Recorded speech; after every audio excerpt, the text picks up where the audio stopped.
DJM TV. DJM TV.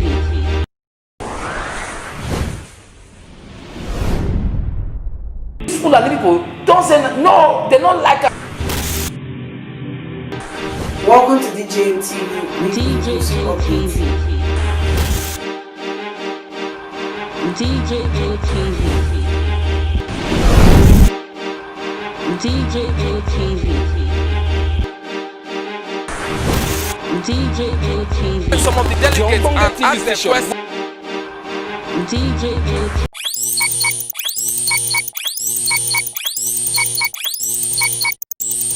I just wanted to establish that you are alive because I read somewhere that you were dead. So I wanted to be sure I'm not making history like talking to a dead man in heaven. Not at all. I'm here live with you on this program. Fantastic. So could you tell me some of the books that you read that might have influenced you? I don't want to say radicalized, I say influenced. Growing up was, as with most of my peers, is Chinua Achebe's Things Fall Apart. That is number one. Because it reminded us of who we are, where we are coming from, and where we should be heading to. So that very book was pivotal in shaping my understanding to our people. The second one I would say is Alex Haley's Roots.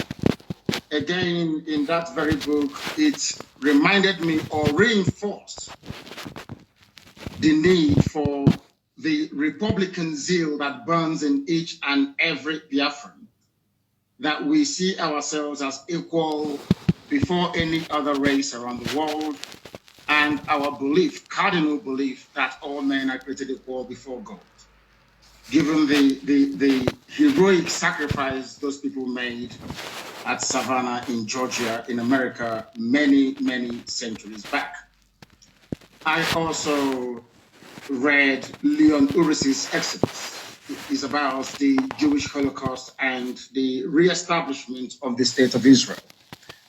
Again, a very decent pointer towards where Biafra should be heading to. Those three books, Things Fall Apart, Alex Haley's Roots, and Leon Uris's Exodus. They're my three favorite books here. I've read a lot about your religious beliefs, but could you tell us about your faith?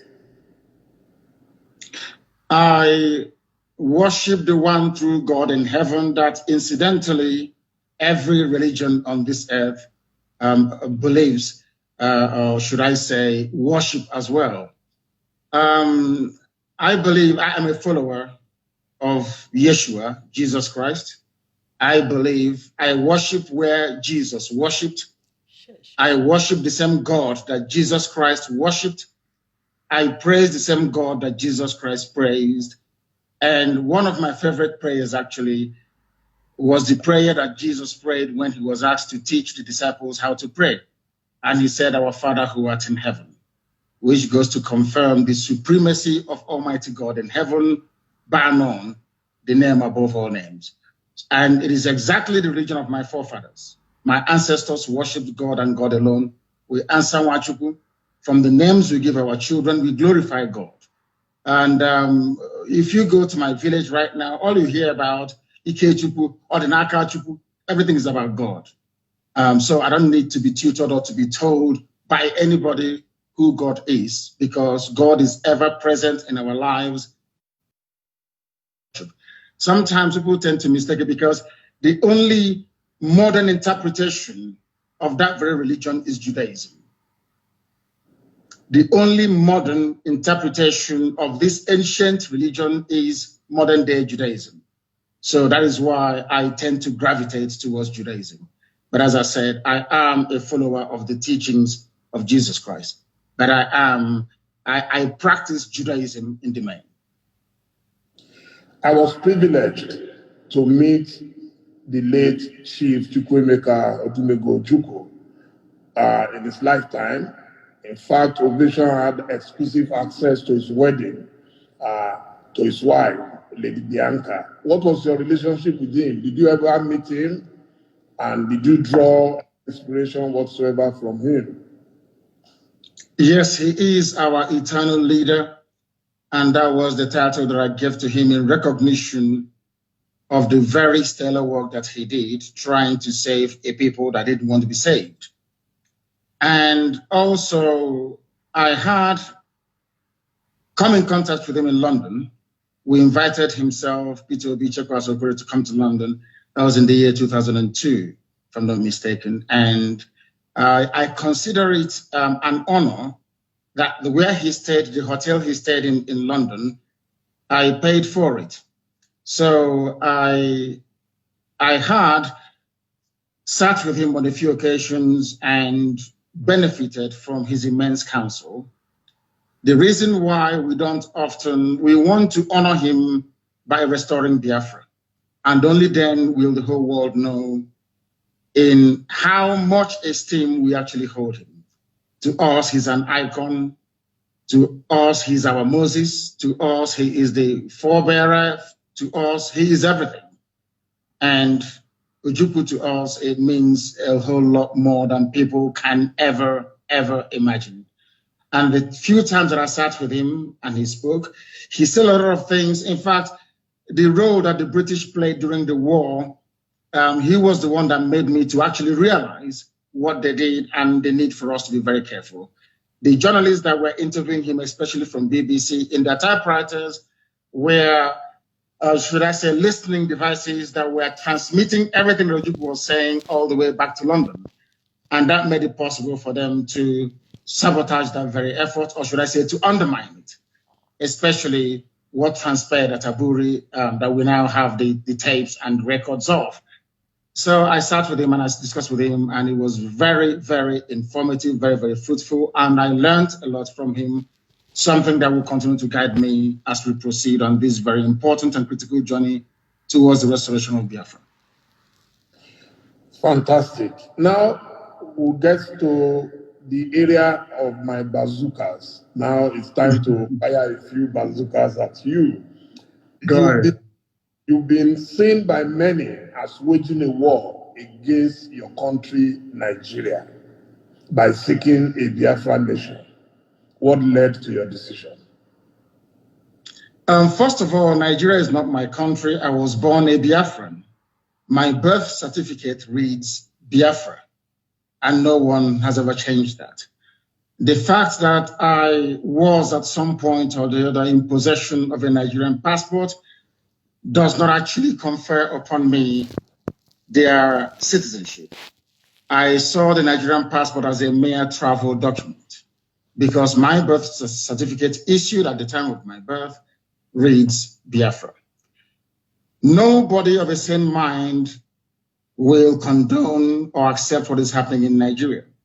I believe that genuine attempts have been made in the past to try to remedy the wreck that Nigeria is today, but there was a palpable unwillingness on the part of the powers that be to do something about it. I detest suffering and pain. I hate to see people suffer. I hate to see people in pain.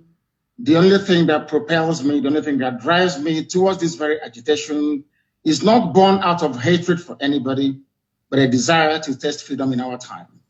Nigeria was not constructed by a Yoruba man. If it were, I would have perhaps accepted. Nigeria was not created by a Fulani man.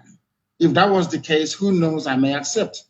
Nigeria was not created by a Hausa man either. It wasn't created by a Nupe man. It wasn't created by a Gwari man, never created by a Jukun man. Nigeria was not created by an Ijaw man, not created by an Ibibio man. Nigeria was created by a white man and named by a white woman. The name Nigeria means awful, bad, evil. It means nigger, which is a swear word, is a slur in America. If a white person calls a black person nigger, they might end up in jail. Then why should I answer a name that is abhorrent before God and before man? Nobody came from all these ethnic groups. They never got together to say, from today our name should be Nigeria. A white man determined that. I cannot go to England and say to English people, I want to rename Liverpool. I want to give it another name. I'm sure they'll think I'm mentally, unstable and put me in jail. Now, the problem is this. Why should Africans accept the name Nigeria? It doesn't mean anything in Yoruba language, doesn't mean anything in Hausa language, doesn't mean anything in Igbo language, but yet we are Africans. So I see it as a relic, or should I say a vestige of racism. I see Nigeria as an abomination, not just before God, but before man as well. Those with common sense, that is the reason why I like Thomas Sankara. Thomas Sankara changed the name from Upper Volta that had no meaning to Burkina Faso. Now, I wonder why educated, very savvy and enlightened Nigerians cannot see it. You have half of Yoruba land in Benin Republic. Some are in Togo. For over 20 years, I have been a very vocal advocate of a Yoruba nation that will also encompass the Yorubas in Benin Republic and those in Togo, because they are Yoruba people. Wouldn't that be very wonderful? Why should white people come from Europe and decide that some Yorubas should be Togolese, some should be from Benin Republic, and some should be from Nigeria? You're a Yoruba man. What do you have in common with a Kanuri man? Absolutely nothing. But I can tell you, you have something in common with a Yoruba man in Togo. You have something in common with a Yoruba man in Benin Republic. Why should you see a Kanuri man as your fellow citizen in Nigeria and not a Yoruba man who lives just a stone throw from Badagry? So these are the anomalies that Africans need to sit down to address. That is why we have arrested development. That is why nothing seems to be working. Because the convergence of these diverse value systems from the core Arewanov, from the West and from the East, is making it impossible for Nigeria to function as a viable state. And that is a recognition that we must, at this very point in time, be able to address as educated people. Not that I hate Nigeria. I hate the name. I despise it with a passion. If you allow me, I wouldn't exist tomorrow morning. Anybody who answers or addresses him or herself as a Nigerian is a product of neocolonialism, not something that I am prepared to accept, because Nigeria never existed until Flora Shaw gave her that name, Nigeria. Before that, you had Oduduwa. Before that, you had Biafra. Before that, you had Crown Brono Empire, and all these wonderful and weird civilizations. Now, a white man cannot come from Europe and then create an identity for me. Only God in heaven can do that. And I can give an identity to my dog. The only thing you can name are your children and your pets. They are not our fathers. They are Caucasians. We are Black Africans. They have no right being in Africa and giving us names. And that I will never, ever accept. Military and security experts have said it is impossible for any country to fight 2 civil wars without monumental repercussions. Have you considered this? And what lessons did you learn from the last Nigerian Civil War? The lessons that I will learn from the last war, if I can begin by addressing your last question, is that we should not have given up. Even though we were overawed as a result of a global conspiracy of unprecedented proportions.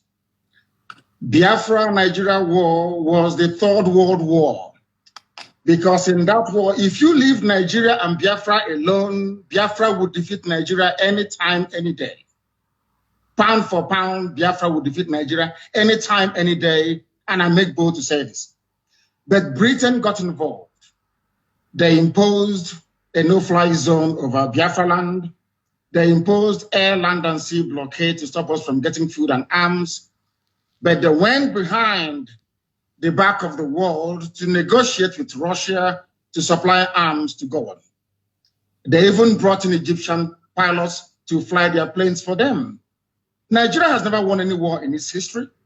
Ordinary Boko Haram, they are begging Niger, they are begging Chad, they are begging Cameroon to help them. They've never won any war. The only thing they specialize in doing is killing civilians, as they did at Lekki Tollgate. That's what they can do. Nigeria has never fought any war. An army is meant to go out to win territories for the country that it claims is coming from. The same way that Lugard led an expeditionary force to come to create Nigeria for the crown in Britain. Nigerian soldiers have not done that before. Anywhere they go, they're humiliated and they come back. So I wouldn't actually see, I wouldn't describe what transpired between 67 to 70 as a Biafra-Nigeria war. Is Biafra versus the whole world. The United States was ambivalent. They never actually, should I say, participated as they should. Britain was there running the whole show. They destroyed Aburi Accord, destroyed the agreement reached between Ojukwu and Gowon. They came back and they instigated this. There is that tendency, that what I call the Fulani Janjaweedism, there is that tendency to intimidate, that tendency to terrorize, that tendency to subdue. The more they focus their attention in the East, the more the terrorists that they themselves spread in the North will overrun them there. So I am not in any way, shape, or form either phased or overawed. They will come again because it's in their nature, and this time around they'll be roundly defeated. Well, I think with due respect to our men and women of armed forces, I believe they are well rated. I visited them in Liberia. I visited them in Sierra Leone. In Liberia, we were controlling 10 out of 15 counties. In Sierra Leone, in fact, we actually lost one of our brigadiers, and the Sierra Leoneans are eternally grateful to us because, but for the support from Nigeria, both countries, I don't know what would have happened to them. In fact, at the time, Professor Adeniji was the head of UNAMSIL in Sierra Leone. I think it would be unfair to describe us military as weak. It is possible, yes, that they got support from somewhere else. Of course, there are allies. That's why you had NATO. In fact, it's one of the reasons a lot of people are angry with America under Trump, that he has virtually collapsed the relationship, military ties to other countries. So I'll leave it at that. But then I want to go to the next question. The Igbos are obviously marginalized in the political configuration of Nigeria, but they have done extremely well globally in business, in sciences, in commerce, and so on. Won't they risk a lot of these spectacular achievements if you decide to go the way you want to go? I should have thought that your question should be along the line of, had those people been in Nigeria, don't you think that Nigeria would be a better place? For instance, but it's never happened and will never happen for the following reasons: resentment, envy, and the need for the Fulani Janjaweed Caliphate to dumb down the standard of excellence so that everybody can become an Alimajiri. That's exactly what I have done. I am not shocked nor surprised that we are recording not just, Igbo people or Biafrans, but Yorubas are doing the same thing as well all over the place. It's there. What I then want to ask people is this: why is it that we cannot wake up one morning and hear that there is one Fulani mathematician in Florida doing very well, maybe working for NASA? Why is it that we have not woken up one morning to hear there is one Fulani man or woman voted in as a mayor or as a parliamentarian somewhere in Europe? It will never ever happen, because that is not their orientation. That is not how they were brought up to see society. The recognition of people's skills and talent is a prerequisite for the driving of any progressive society. That hasn't happened in Nigeria, because if you're not from the North, may God help you.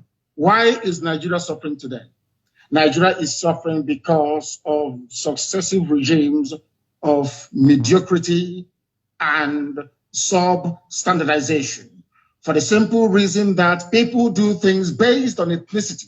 People want to protect their tribe, even if they're performing very badly. They want their tribe to become preeminent, and in the process, those men and women who are skilled, who are well-read, who are well-learned, they get forgotten. And then, of course, they travel abroad and you can see their excellence come to the fore. And that's exactly what has been happening. What we are saying is that once we have Biafra, they will all come back home. And Biafra will quite rightly become the light of Africa and Black people all over the world. Because without Biafra, Black Africa will keep floundering and there can never be any progress. I'm sure you know that politics is a game of number. And it has been theorized that the domination you complain about of the, what you call the Fulani hegemony, has been made possible because of the lack of unity amongst the peoples of North Central, Southeast, South-South, and Southwest. And that if they unite, they will be able to end the perpetual dominance of the so-called Northern oligarchy. Do you agree? 100%. And that was why some of us threw our weight behind our children. Some people say, refer to me as a youth, but I'm not. I'm a very old man. I may look young, but I'm a very old man. Now, the reason why we supported our young people was because for the first time in living memory, we managed to bridge that divide, to bring everybody closer around an issue that is of importance and concern to all these people. Were you not surprised when, following what transpired on the 20th of this very month, the same people that have failed and will continue to fail, the same leadership structure, or should I say the same cozy boys club that they formed, if your father is passing on, he will hand you over to the next buffoon to groom you in this politics of mediocrity that you find in Nigeria. Were you not surprised and shocked that the same people managed, or should I say succeeded, in introducing the tribal and ethnic dimension into what we are doing? Those of us in the South, I am proud of the, should I say, the understanding that those of us in the East have with our Yoruba brothers in the West, and of course, as time goes on, also Middle Belt. There is now a recognition that we are our own worst enemies. In Katsina State, there are other tribes other than Hausa and Fulani. In Katsina. In Bauchi, the same thing. All across the north. It is not a homogeneous society. The only thing that binds them together is just their language. Underneath, if you scratch the surface, you will begin to see a lot of, they have more ethnic groups in the north than you have in the south. Many more in the north than have in the south. But over the years, the Fulani oligarchy have managed to should I say, moderate their differences. And despite what is going on underneath, they have always succeeded in presenting this united front for the north. Anytime we try that in the south, they bring in their, what are people are referred to as professional gossipers. They bring in people who will always do their best to divide us, because the north understands.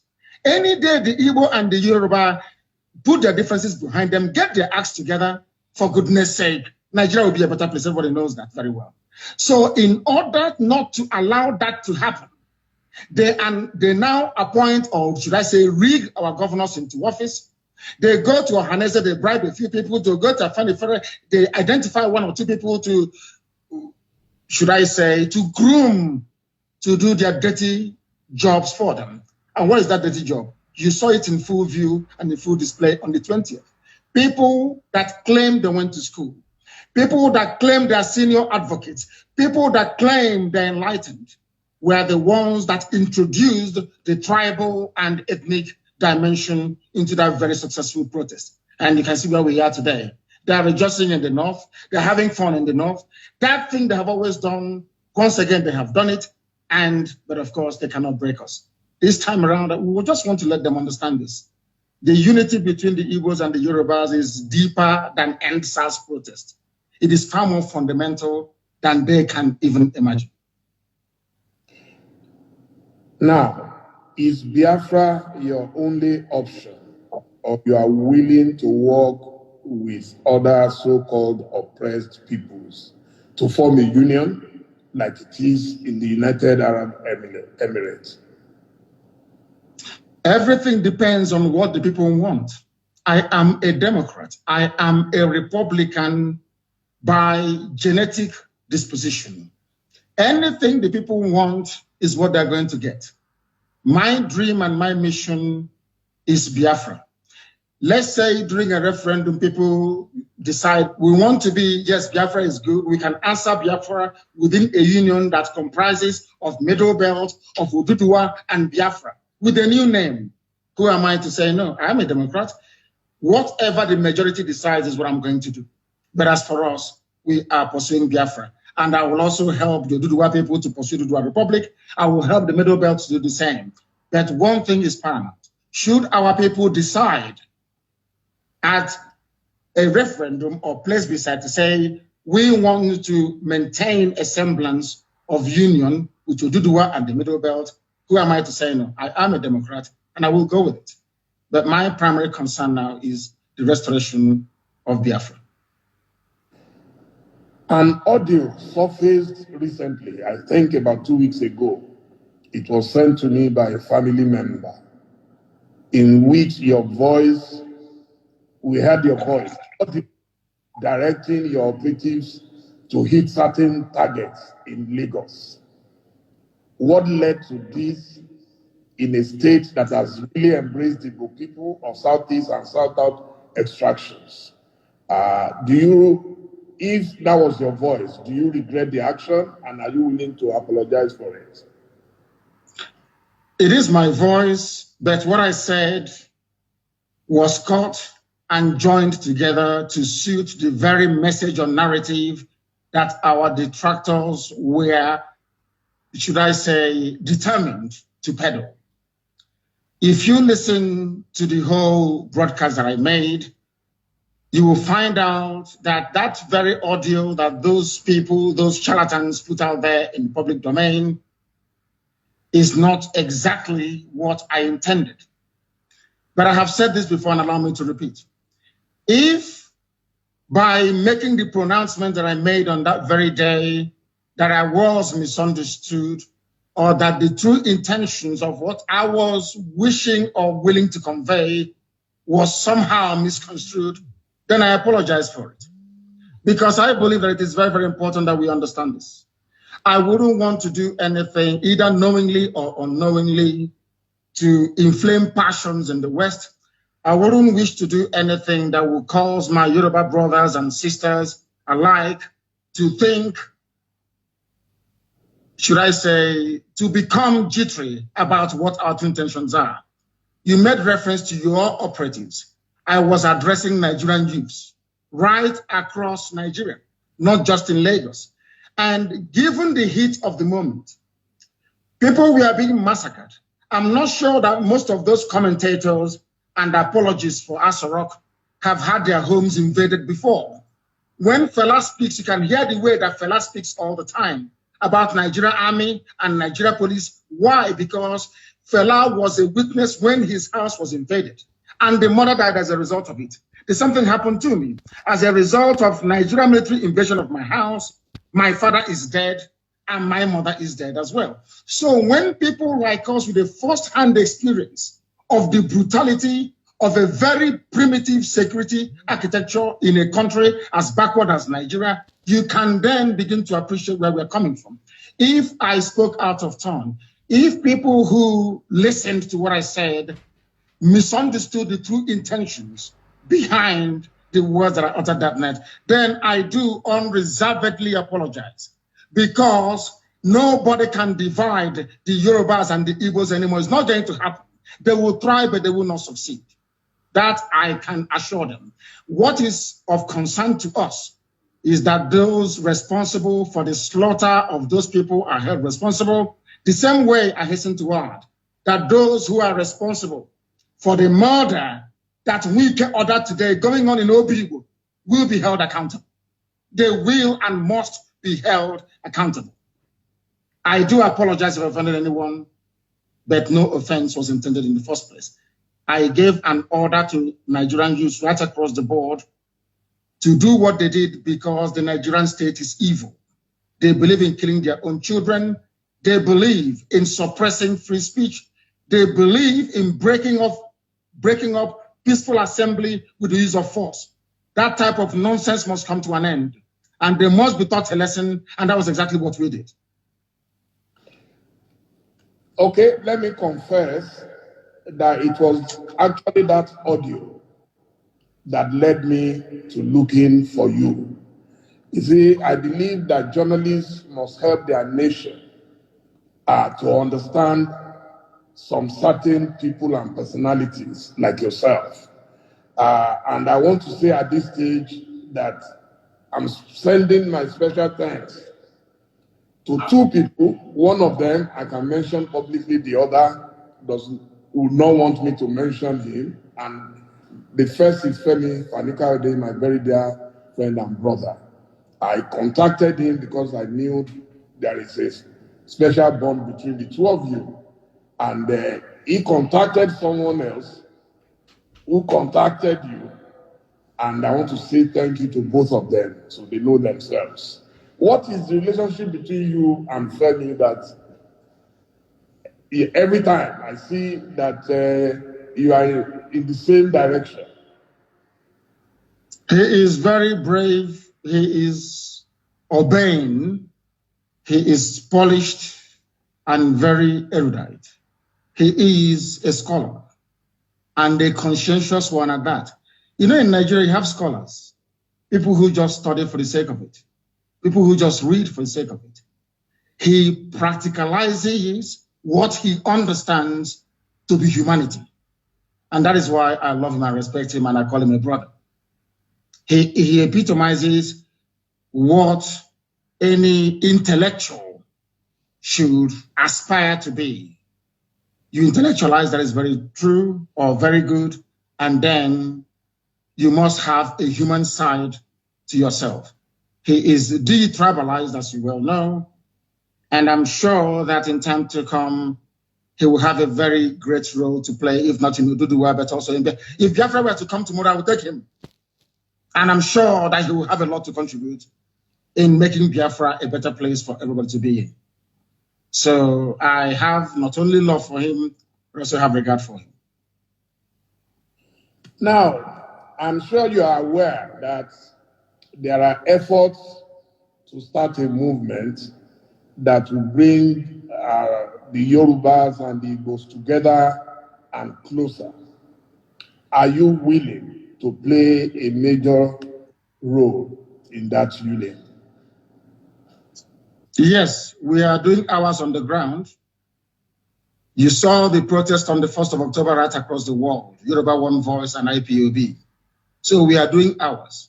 That was why I categorically stated, and without any equivocation, that they try, but they will fail. It can't be broken anymore. So I am more than willing and able to serve in whatever capacity that's required of me to make sure that these two great nations pilot the affairs of Black people in Africa going forward. Because without them, Africa is doomed, more or less. Now, I will plead with you to take the next question very softly. Because as a Christian, I believe my faith teaches me to render unto Caesar the things that are Caesar's. So which means I respect constituted authority. My question is about your best friend, our president and commander. Now, you propounded this theory of a cloned man, and that our current president is a Sudanese man called Jibril. Do you agree that your information might have been wrong, and you are also willing to apologize to him for that error. Anybody can make a mistake. No, not at all. Buhari is dead and buried in a shallow grave in Saudi Arabia. Aisha Buhari was there. She came back from what they called a lesser Hajj. She was wearing black. She was mourning. If you look at the pictures that were circulated at that point in time, you will see the smug, or should I say, the forlorn faces of northern governors. A minute silence was held at the AU for a late Buhari. Even Her Britannic Majesty, Queen Elizabeth II, also penned a condolence message to the people of Nigeria before the cabal took over and asked her to rescind it, which she did. Buhari is dead, and I'm prepared to stake Biafra on it. If you, Dele Momodu, can go and prove to me, I'm not asking you to do anything too complex. If you can go and ask this man you call Buhari, whoever it is in Asarok, to come outside, don't do very much, address a panel of Nigerian youths, maybe 20 of them, and speak Buhari's mother tongue, which is Fulfude. I will give up Biafra. I will apologize to him, and I will submit myself to any authority on this earth to do with me as they please. There is no Buhari. Jubril was there. Jubril followed Abba Kyari to Cuba and ran away from there and never came back. The man you have now in Asarok is from Niger Republic. His name is Yusuf Abubakar Muhammad. That's his name. Yusuf Abubakar Muhammad. Even Shekau knows who he is personally and was mentioning his name as well. It is not Buhari. The old Buhari that you and I know, the country cannot be burning and he will restrict himself to only 12 minutes of edited broadcast. Impossible. Impossible. Anybody that knows Buhari, even if he's dying, he must speak because he fought in his own understanding to keep Nigeria one. Anything that impacts or threatens the territorial cohesion and integrity of Nigeria, the old Buhari, in fact, he will be in Lagos. The old Buhari will be in Lagos, I'm telling you. But this little, have you not seen him with his fresh hands of a 35-year-old? He cannot wear this. He cannot wear this. Because if he wears this, his ear will bend because it's rubber. Silicon. We know about AI technology. It's deep fake. Please Google it. You're a media man, you must know this. I can replicate this very interview with your face showing us having this conversation, but it is not you. You also saw that some eagle-eyed investigators managed to discover that there was actually a microphone, a loudspeaker on the table. It's everything that they claimed that Buhari was saying was coming from a loudspeaker. From a loudspeaker. Very, very sad indeed. These are the things that the world must understand and come to terms with. That the person you are calling Buhari is not Buhari, and I can stake my life on it. If he comes out tomorrow and takes, or should I say, address any press interview live without Garuba Sheikh who bring this, telling people to cut. If he can come out tomorrow, a panel of journalists will, in fact, no, not journalists because some of them are corrupt, youths will address him. There and then you will know that Buhari is no more. There is no Buhari. No country. How can you have a country you claim you're proud of, and that country is run by 10-minute video recorded every 4 months? What sort of country is that? Every 4 months you issue a pre-recorded video to address 200 million people. What an insult. What an insult. In a time of crisis, there is COVID-19, people are agitating, they're very restive.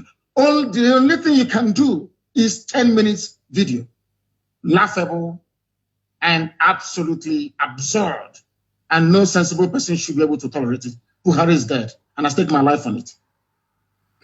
Please don't stake your life on it, because I am very, very convinced that he is alive. I have been meeting Buhari since 2010. Okay, and the last time I met him was 2 years ago inside Aso Rock with a former president of Africa. I met him, we interacted, he cracked jokes with me, he even said, Dele, it seems you've added weight. I am telling you that I am not foolish not to know the person I've been seeing for 10 years. I've worked closely with him on his campaign, and yes, you could have your theory, why you think, you see, my own theory is different. Because he was very sick, a lot of people thought that he would die, and God restored his life. And I think that is why you think he is dead. I am personally convinced that he's alive. I believe that a man like President Olusegun Obasanjo will not go and hold any meeting with a cloned president of Nigeria. If I can't vouch for any other person, I know that Obasanjo will never agree. He will talk. DJM TV. There is a saying where I come from, Dele. If you see something that is greater than your farm, you sell your barn where your harvest of yam is, where you store your yam, because that is the greatest thing that any Igbo man has in the olden days. If you see something that is greater than your farm, you sell your barn. And you could be a robber. They do not want to expose that the fact that Buhari is dead, because everybody depends on the oil and gas coming from Biafra land. Without oil and gas, Nigeria will be worse than a banana republic. There will be nothing happening there. Nigeria runs what is called a rentier economy. You sell oil and gas to import everything you need, including toothpick, including indomie and pasta. So what is called the doctrine of stabilization. If you come out and you announce that Buhari is dead, there will be pandemonium everywhere. In fact, the US government feels that if they allow a precipitous collapse of Nigeria, it may impact the wider region. That is what the Africa desk at the State Department has been doing for very many years. So if you expose the fact that Buhari is dead, it will cause pandemonium, and there will be regional destabilization, and you will have a whole lot more of foreign terrorist groups to contend with. Now, northern Nigeria into another Yemen, Afghanistan, or Syria, or Somalia, for that matter. That is the only reason why they're keeping quiet, and everybody's hoping that he will make it to 2023 so that Aisha can go with the boyfriend and relax, because Buhari is dead. Absolutely dead and confirmed. Look at the hands of your, I can become a trend. You ever seen that little boy they call Tagwe that used to mimic Buhari, speak the way that Buhari does, crack Buhari jokes? That little boy is an Igbo boy. They've not given him a Fulani girl to marry. You know that little boy called Tagwe, he's a comedian. He mimics Buhari. These things happen. People can mimic Obama. People can mimic whoever they want to mimic. There are expert actors who can do all of these things. So let me make this very clear to you. It's a very simple thing. I'm not asking for a DNA test anymore. If Buhari can hold a meeting, the man you call Buhari, with Nigerian youths to ask him questions and speak his mother tongue Fufude, then I will give up. But I can assure you categorically that you are one of those that they have deceived and executed with military precision. They knew what they were doing because Britain is in charge. Britain is in charge. The same way they took charge of the NSAS protest. You were there, you were watching. When British High Commissioner went to Lagos, did not see the Lagos State Governor, Petso Tinubu. It, not up to 48 hours, the army came and started shooting. And now, as they say, the rest is history. The people controlling you are those that created you. The people that made you a Nigerian are those now in charge of your lives. You are not in charge of Nigeria. They are, and are the ones running the show. And maybe next week, you get another 10 minutes video recorded. The old Buhari couldn't have done that. Ask Obasanjo, how many times did you allow them to broadcast a recorded speech in a time of national crisis? How many times? Obasanjo will tell you no. Jonathan, the same thing. Only this thing that they put up there. Now, I will ask you to put on your face mask. Put it on. Put on your face mask. Let us see. Do you have one with you? Yeah. Ask them to bring it for you. Put it on. Your ear will not bend. Your ear can never bend. It's impossible because you're a human being. You have cartilage in your ear. But if this ear is made of silicone, as the one that Aisha's boyfriend is wearing, once you put on mask, your ear will bend. Simple. And that is why we have common sense and brain. Keep asking yourself. They took a picture with Jonathan, with everybody, with the Yemi Oshibajo.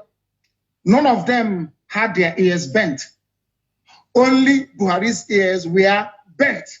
Others were wearing the same mask, but only Buhari's ear was bent, meaning that it's made out of rubber, silicone. The person that's not Buhari can never ever be.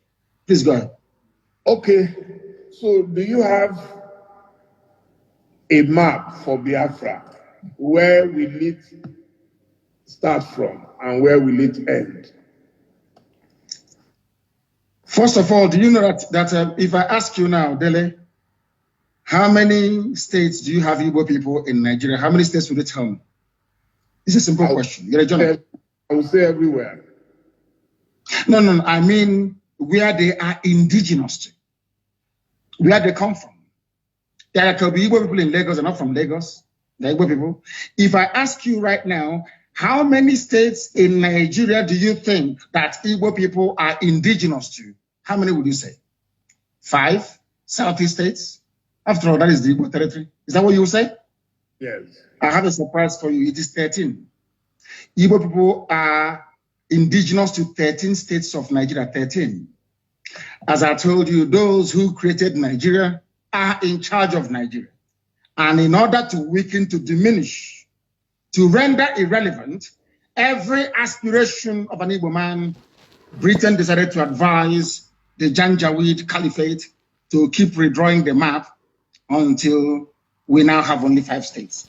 Igbo people are in 13 states. And now let me answer your question. The map of Biafra starts from wherever women tie 2-piece wrapper and ends where they stop tying 2-piece wrapper.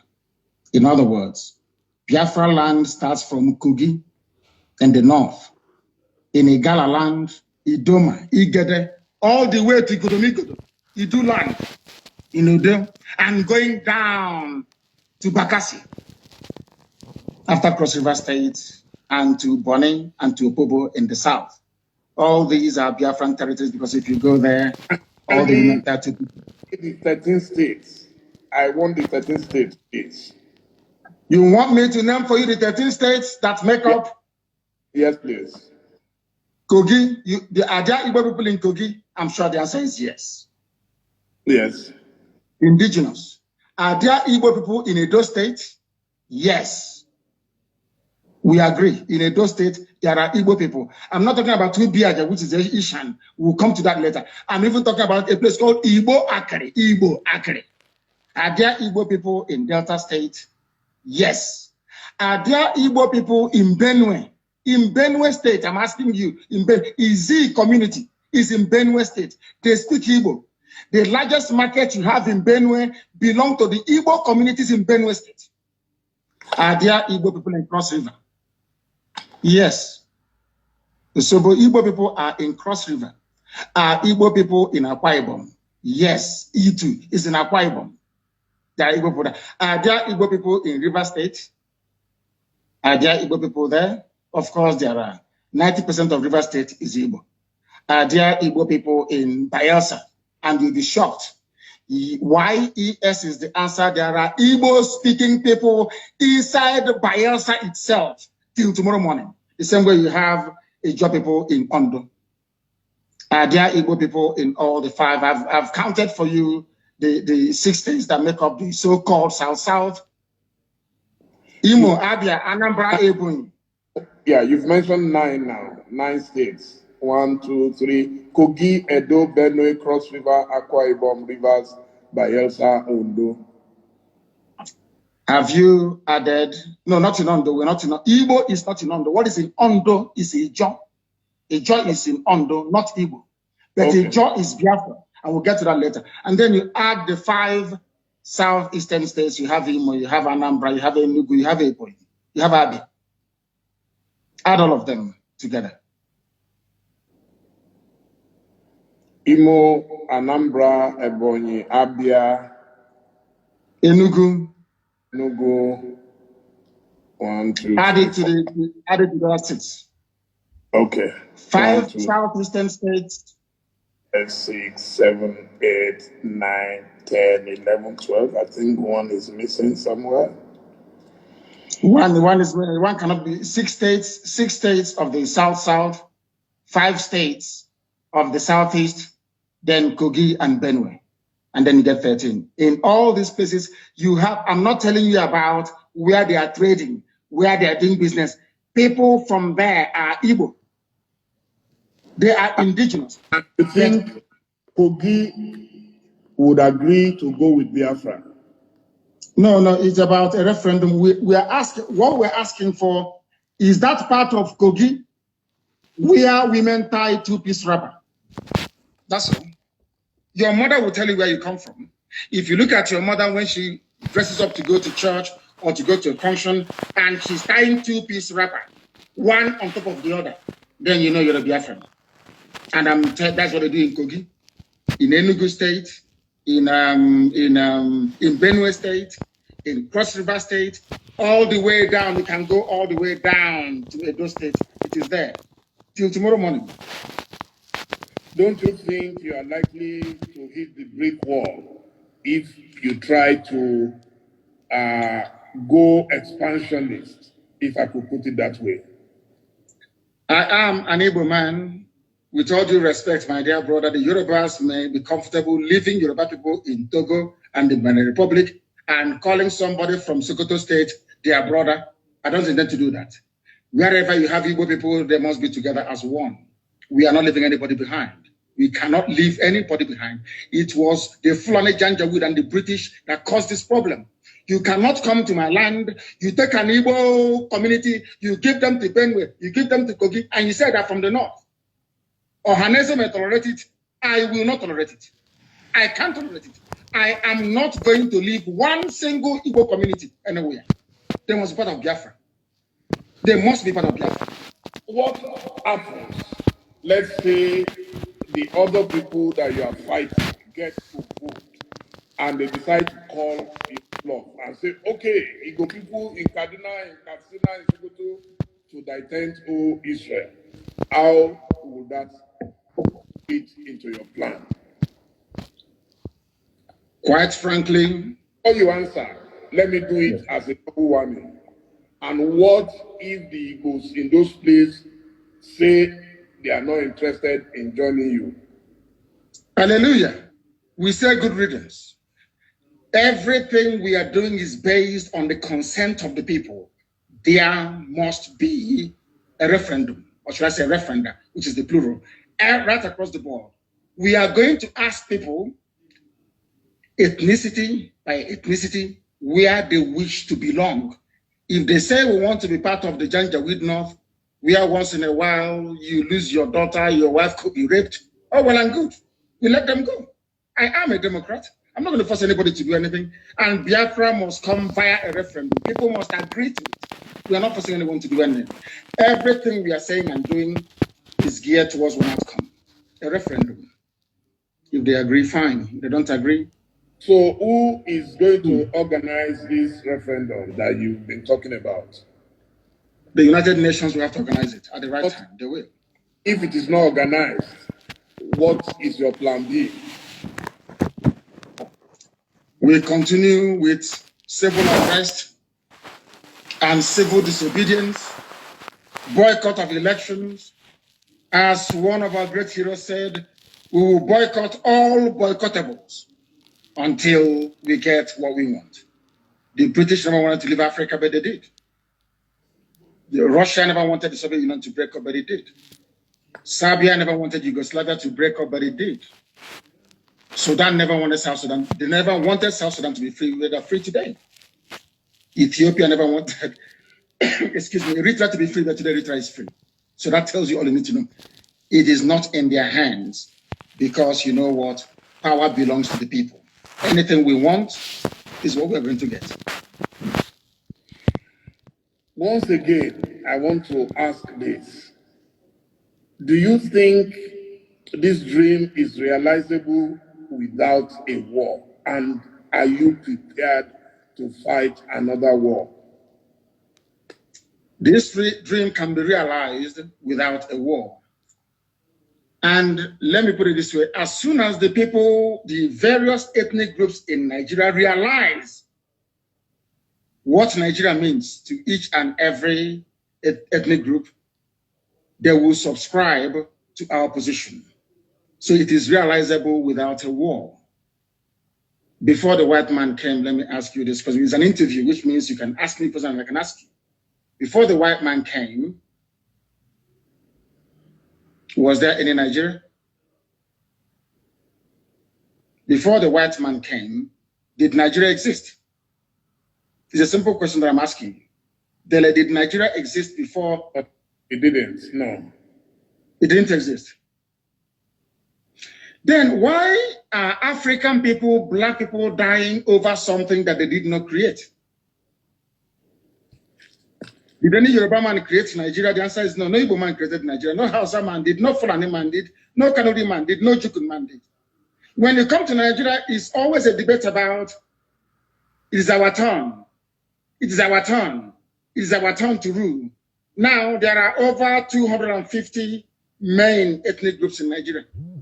If you keep rotating the presidency every 8 years to each and every ethnic group, times 8 by 250. How many years are you going to get? So some people will die many times over. They will reincarnate many times over. The presidency hasn't come to them. Nigeria is a joke and an absolute mess. It was not created by black people. Therefore, it cannot be sustained by black people. I want to see an Africa where a Yoruba nation, a Yoruba mega nation extends from Togo all the way to Edo State. That's what I want. Because that is authentic Africa. I don't know why Africans are so beholden to something that is alien to them. Are you a white man? The Luga that created Nigeria is a white man. What are you doing as an African defending something that a white man created out of, should I say, a racist intent? Nigeria was an ordinary company, Royal Niger Company, an ordinary business venture that the British converted into a nation. And Africans are killing themselves, trying to maintain something that a white man created. Sometimes I wonder what type of God made African people. I don't understand it. And that is why you have this neo-colonialism. That is why the British High Commissioner had to go to Tinubu to ask him, how do you end this protest? Because if this protest continues, you're jeopardizing our oil. Nnamdi Kanu can use it as an advantage to go and get Biafra. They asked the army to go in and kill people. You people are being ruled by your colonial masters. Your fate is not in your hand. You're in a country that is 60 years old, so to speak. There is no electricity. If I am a Nigerian, I can't come out and say I'm a Nigerian. I'll be ashamed of myself. For 60 years, you have no electricity. For 60 years, no good roads. For 60 years, no good schools. For 60 years, your politicians are traveling abroad for medical treatment. I ask you, what is there to be proud of about Nigeria? Name one thing you can be proud of. Name one thing. It's a question I'm asking you, Dele. Tell me one thing you can be proud of in Nigeria. Nigerians are amongst the brightest people in the world, including the Igbo people, of which you are one. You're a very brilliant man. That is Nigeria in your DNA. I was born a Biafran, not a Nigerian. Nigeria is a historical mistake. Was there a birth certificate at that time that wrote Biafra on it? Of course, yes. You want me to show you? I will show it to you. I can email it to you. It's not here with me right now. I can email it to you. My person is Biafra. I don't mind. I will email it to you. So you see, what I'm asking is, if Nigeria never exists, when you have Yorubas in Benin Republic, Yoruba is in Togo, they speak your language, they eat your food, they dress the same way you do, you have the same culture, the same value system, the same orientation, and I'm asking you, and the white man came from Europe, and said, oh, you are Yoruba from Togo, you speak French. You're Yoruba from Benin Republic, you're going to speak French. But you, Dele, you're Yoruba from Nigeria, you speak English. Are people not perturbed by that? That level of dehumanization, that level of subjugation. You see, the one thing that shocks me about Africa and their class of intellectuals is the fact that they are willing to swallow hook, line, and sinker anything the colonial master gives to them. And I've asked you this very question. Can you go to Europe and create a country as a black man? The answer is no. Then why must you accept what a white man is doing in Africa? Do you see why we are poor and very backwards? Do you see why Nigeria can never have 24 hours of electricity? Never, ever, ever, ever. Because the foundation is faulty. The orientation of Fulani Janja, people were protesting SARS killings in the South. Fulani people in the North were busy having fun and laughing and smiling. And you want to be in the same country with them. Your value system, your reasoning, your understanding, your orientation can never, ever be the same. Never be the same. Why did Britain leave the EU? Dele, I'm asking you, are they not Christians? Are they not Democrats? Don't they believe in free trade and voting people in and voting them out? But then, why did Britain leave the EU? Why? The same Britain that left the EU is asking me not to leave Nigeria. Nigeria that is only 100 years old. Your grandfather was not a Nigerian. Was not. So why must you throw away the history of your family, the rich history of Yoruba people? Because a white man called the place Nigeria. Why must you do that? Why? Can I go to England and name them and name them Albania and say all your history is now gone? We are doing our ancestors a disservice. And let me tell you why Black Africa cannot go forward. Some people, not you, some people accepted this nonsensical balkanization of Africa with their useless flag independence. And your ancestors are in the grave. Your ancestors that existed before the white man was born, they are in the grave. You jettison their history and their identity. You banish it, you denigrate it, you insult them by accepting this garbage called Nigeria, and you want them to be happy with you. That is why no Black African country can see development. No Black, you see South Africa. When whites were running South Africa, everything was good. Now Blacks took over. Look at what is happening. Because even the land of Africa itself is angry with us. We went to school for a reason. The reason why you go to school is to question certain things. And the question is this: why is it that you as an African, you're willing to kill, to die for something a white man created when they cannot do the same thing for you? You see how they are not equal to us. You see why they are always better than us. And nobody can tell me with any ounce of conviction or justification the reason why Yoruba people should be in Togo, in Benin, and in Nigeria. Why can't they be in one country, the same way that the English people are in one country in England? Or should I say in the UK? These are the things that we must ask ourselves. Okay, thank you so much. Thank you, Mazi Nnamdi Kanu. I mean, you are very passionate about your beliefs. Nobody can take that away from you. So now we get to the stage where I already jotted down some questions from members of the public. The first is that you hold a dual nationality. So they are saying you have a choice, you have an option. What about those who have nowhere to go? The reason why you are interviewing me today is because I got lucky. My parents didn't get lucky. People who were in my house did not get lucky that very day, they died. My dog also died. Jack, they killed my dog. Now, listen very carefully. People don't understand. You see, there is a level of flippancy in Africa, and should I say, we don't interrogate any concept or phenomenon with a great degree of sincerity. Why do I have a Nigerian passport? The same way that Awolowo, Chief Obafemi Awolowo, held onto a British travel document. Did that stop Awolowo from fighting for Nigeria to be independent? I'm asking you a simple question. Did that stop him? Awolowo went to Glasgow to study. A big document. Exactly. He traveled abroad. Awolowo traveled abroad to study. He read economics in Scotland, and he came back. Probably even on British scholarship. The fact that Awolowo was availed of free education in England and traveled to England by ship in those days with British papers, did it stop Chief Awolowo from fighting for independence of his people? And I must say, he was a lawyer. Thank you. Sorry, I do apologize. I do apologize. He was a lawyer as well, but he also read economics. Do you know he read economics as well? He also read, he's a lawyer. I agree. Now, I'll ask that question again so you answer so that the whole world can hear. Yes, the fact that Awolowo went to England and studied, or let me say Britain and studied, United Kingdom, came back, became a lawyer and an economist. Did that stop Chief Awolowo from campaigning for independence from Britain? I don't know if you can hear me. Can you hear me? Hearing you, yeah. I understand your logic, yeah. Now, the same thing with Dr. Nnamdi Azikiwe. He traveled to the US. He studied.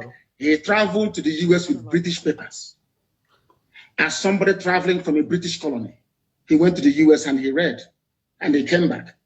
And a Yoruba man, incidentally, let me tell you why they don't want Yorubas and the Igbos to be. A Yoruba man identified the talent in Nnamdi Azikiwe and appointed him the secretary of NCS. That Yoruba man is Abat Macaulay, a Yoruba man. And Zeke fought with the likes of Awolowo until Nigeria became free. Why didn't they say, in those days they were very intelligent? Nobody said to Zeke, oh, you went to England for free. You studied, you have their passport. Now you're fighting and saying they should go. Because in those days, our fathers, they had brain. I'm sorry to say this generation, I don't know what's wrong with them, is a social media indomie generation. And I hope that after this evening, they will become, should I say, more enlightened as to the issues. I no longer hold dual nationality. I used to have dual nationality for convenience sake, just to travel out of Nigeria, not for anything. And my hatred for Nigeria didn't start today. I've always hated Nigeria. It's a very useless place. Only a fool can say, I am a proud Nigerian. There's nothing to be proud of. Absolutely nothing. You have nothing. Individually, you're brilliant. The Ngozi Okonjo-Iwealas of this world, our brother who is at Africa Development Bank, very smart and very brainy, yes, as an individual, but collectively as a group, the most useless 200 million people in the whole world. Nothing is coming out of nothing, absolutely nothing. Absolutely nothing. So how can I be a proud Nigerian? Ordinary light you don't have. No, simple light you don't have. How can I be a proud Nigerian? Thank you very much. Now, your governors have virtually rejected Biafra. Those are the most senior representatives of the people. So this person is asking, how do you want to deal with that situation? How many governors do we have per state? One I think governor, it's one, isn't it? One governor per state, yes. But they And control, in a democracy, they control no. Yes. During election, how many times does the governor vote? Once. Okay. So the people will decide, not a governor. We are not Fulani Janjaweed. We don't have feudal lords in our land. We are Democrats or Republicans. You have only one vote. Only one vote. One governor, one vote. People may dissent, they're entitled to their opinion.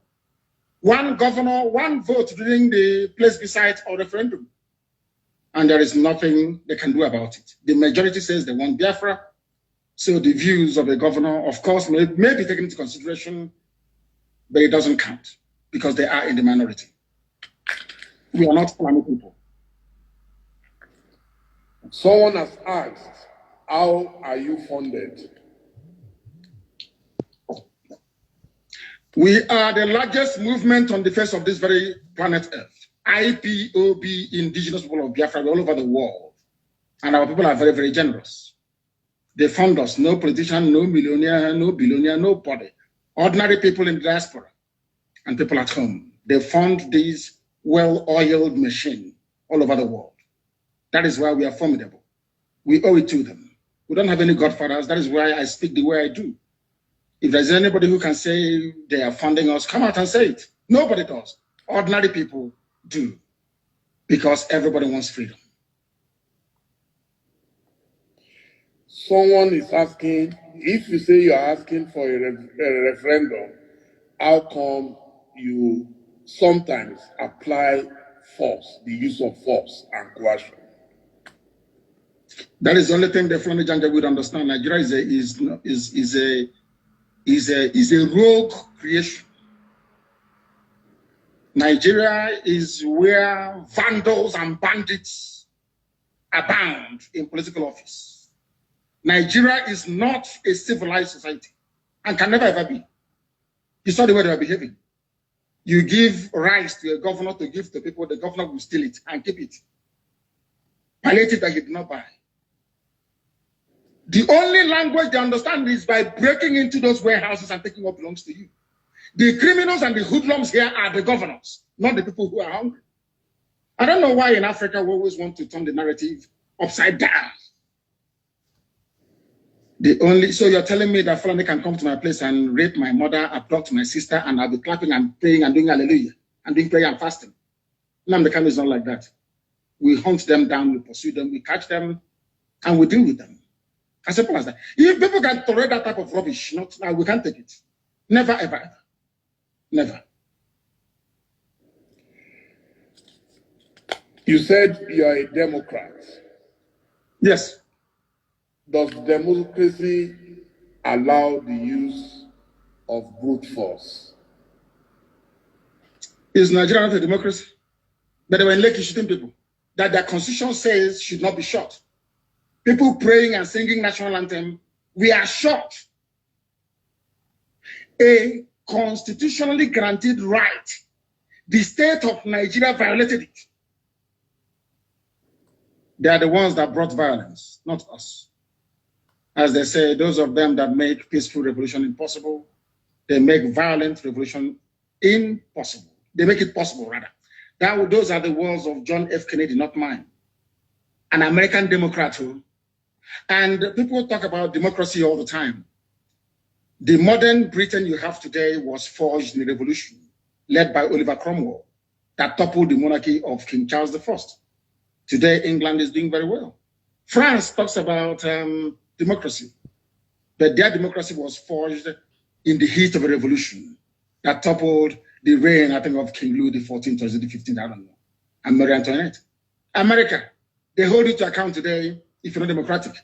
America was forged in the battle of a revolution fought and led by George Washington. I don't know if we did all these things at all or not. I mean, I think Nigeria should employ me to write their curriculum for them so they can train sensible, reasonable people. People graduate from schools in Nigeria, they come out far more foolish than they actually went to school. Someone has asked, are you not afraid for your life? And what happens? I am dead already. And at what happens if anything happens to you now? Do you have succession plans? I am dead already. I was pouring some water to apologize. I am dead already. The only thing that,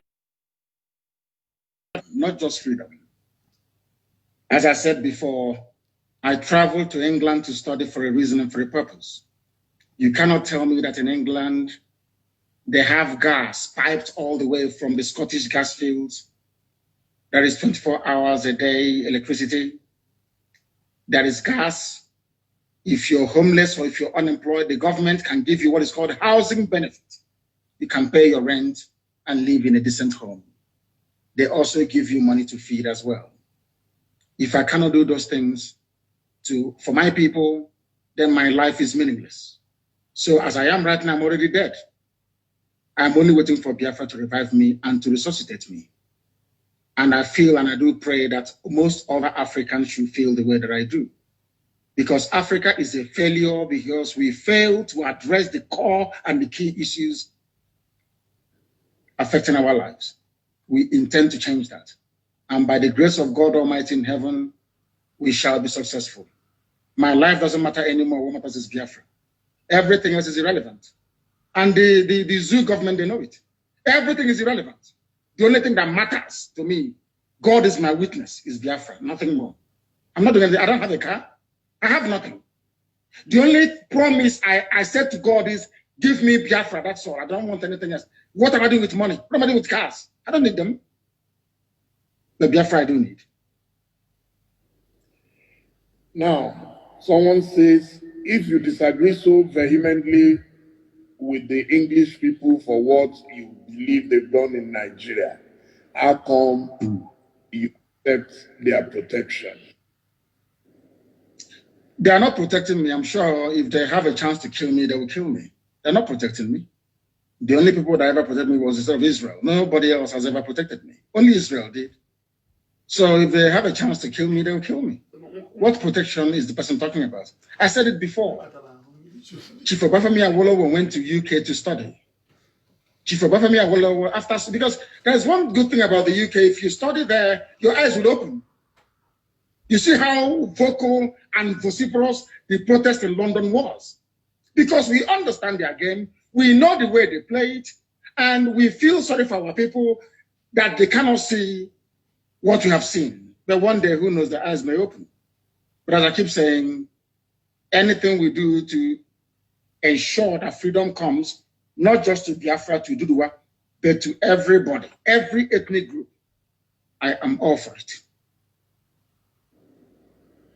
So could you tell me a bit about your project, the Radio Biafra? Radio Biafra of the Radio Freedom under Abacha. So I know a bit about pirate radios. So that's why I'm asking. It's not a pirate radio. It's not pirate. Radio Biafra is registered in England. It's not a pirate radio. It is actually registered. It's not a pirate radio. That was the argument they were making before. And when they asked the UK to shut down Radio Biafra, UK told them we can't. It's a legitimate business. You know, it's a legitimate concern in the UK, so we can't shut it down. So it's not pirate. And we build our own transmitters. I don't know if you know that. The FM that you listen to in Lagos, if you're in Lagos right now, if you hear my voice tomorrow morning or the voice of any of the presenters tonight, we built ourselves. And I believe in encouraging ingenuity. Everything we have, we built ourselves. Because, of course, God is with us. And our mission and cause is noble. That is the history of Radio Biafra, and we keep expanding. And I do hope that before this month runs out, which is just a few days away, that Radio Biafra will be in Katsina broadcasting in Daura. Radio Biafra will be in Daura broadcasting. And they will complain, but they can't do anything about it because we are far ahead of them. What are you doing in Daura when you said Buhari is not there? So what will you be doing in Daura? No, they challenged us. Their MDC challenged us. They said they're going to buy equipment worth, 700 million to disrupt what we are doing. So in response, I said, I will put a radio inside Daura and I'm going to do it. I will. There'll be FM in Daura very soon. Educating the Janjaweed. You cannot be jammed. Who can jam it? Who is the person who can jam it? This is the technology from Biafra and you cannot do anything about it. That is why the Catholic line is running helter-skelter to stop Biafra, because they know that once Biafra comes, maybe an African country can now put a man on the moon. They don't want that because they know what we can do. And I'm saying it out in the open. They should try all they can to stop us. They cannot stop us. Eventually, we're going to win. Because this is God's project, not man's project. It's God that said Biafra must come to cook them, not man. On this note, I must say a big thank you to you for a very, very elucidating session, and I am definitely educated about you. I may disagree with you on a number of things, but a lot of people didn't want this interview to take place. I told them, I hate censorship. I was a victim of censorship. Everybody must talk. If you don't talk, nobody will know why you do the things you do. And those who disagree with you must still get to know more about you. And I must say, I am very, very grateful that you agreed to speak to me. And I hope very soon again, when we have cause to speak to you, at least now we've established this contact. And I really appreciate agreeing to talk to me. Thank you so much, Mazi Nnamdi Kanu. Thank you, Dele. Thank you very much. Thank you very much. And thank you for having me. Thank you. Thank you. My dear viewers, I told you it will be the mother of all the interviews, and so it has been. Thank you all. We'll be uploading, and I'm sure a lot of newspapers will get some news out of this. Thank you, and good night. Thank you. Thank you very much. Thank you. Bye now. Thank you.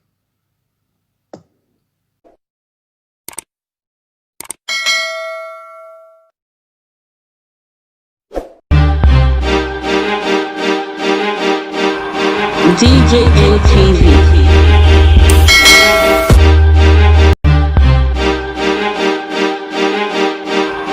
DJM TV.